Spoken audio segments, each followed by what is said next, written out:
A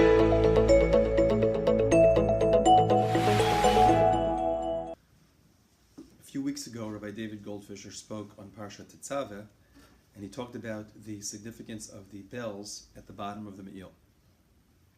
I would also, for Parashat Pekudei, like to discuss the Me'il and the bells, but from a different perspective. We read in this parsha that the Rimonim were placed on the hem of the Me'il, and then the pasuk says that the Pa'amonim were placed, Vayetinu et ha'Pa'amonim b'tocha Rimonim. They were placed within, in or amongst the Rimonim. There was a very interesting machloket between Rashi and Ramban regarding the relative placement of the bells and the pomegranates. Rashi explains, as do many other Rishonim, that the bells and the pomegranates were placed alternately. There was a bell, then there was a pomegranate. There was a bell, then there was a pomegranate. Pomegranates, of course, were made of wool, dyed different colors.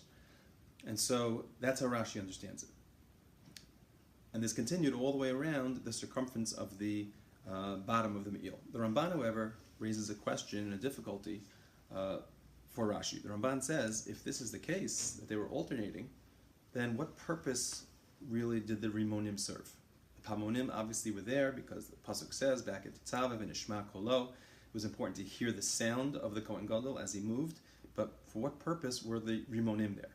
And if they were merely decorative, says the Ramban, then he feels another shape, not like Rimonim, but another shape would have been more appropriate. And so the Ramban himself says that no, the Rimonim and the Pamonim were not side by side. Rather, the bells were actually placed inside the Rimonim.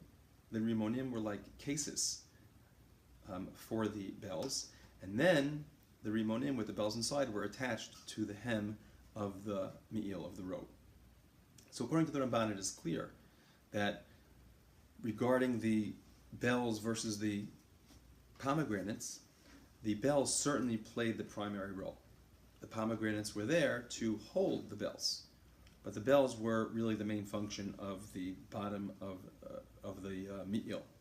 However, according to Rashi, we could pose the question, since they were side by side, we could say, is one of them primary, the bells or the pomegranates, and if so, which one? Or maybe they were both of equal importance. Also for Rashi, we need to answer the question that was raised by the Ramban, what exactly is the function of the Rimonim? So perhaps we could suggest that the Pamonim and the Rimonim each symbolized an important value, an important lesson. They contrast each other, but at the same time, they work hand in hand. The bells, of course, rang when the Kohen Gadol moved. This represents the idea that in life, there always needs to be movement forward. We need to try to advance. We need to try to grow spiritually, intellectually, morally, etc. We need to try to grow in many different aspects of life. So when the Kohen Gadol would enter the Heichal with the bells ringing, that would indicate he is trying to reach a higher spiritual level through his service of Hashem. And when he left, the bells would ring again, indicating that he would now bring this higher spiritual level with him outside and use it to help elevate the Jewish people as a whole. The Rimonim, on the other hand, were very different. The Rimonim, we could say, symbolized the idea of stillness, in contrast to the Pamonim. The Rimonim are teaching us that, though in life it is very important to always try to advance and progress, but at the same time, in life it's also important at times to pause and to take note of what you have accomplished, to take note of where we are and to appreciate the level that we have attained and all of our accomplishments. And so we could say that in terms of the question, which was the Ikar, was it the Pamonim or was it the Rimonim, we could answer that it depends. If the Kohen Gadol was moving, so then the Pamonim played the primary role. But if the Kohen Gadol was stationary, where the Pamonim really played no role, so then the Rimonim, the pomegranates, came to the fore and were more prominent, and they were the Ikar in that situation. Applying this to our lives, this really applies in a few different ways.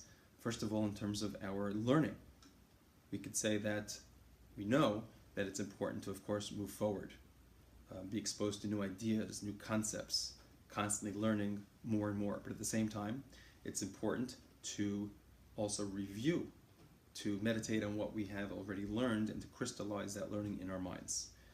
Also, in terms of our avodat Hashem, it's important to try to improve, to be more zorez, to be more committed, to be more energetic.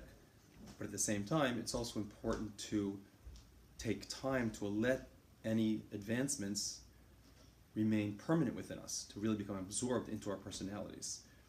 And when it comes to family life as well, we could say that, of course, in families there is a lot of movement.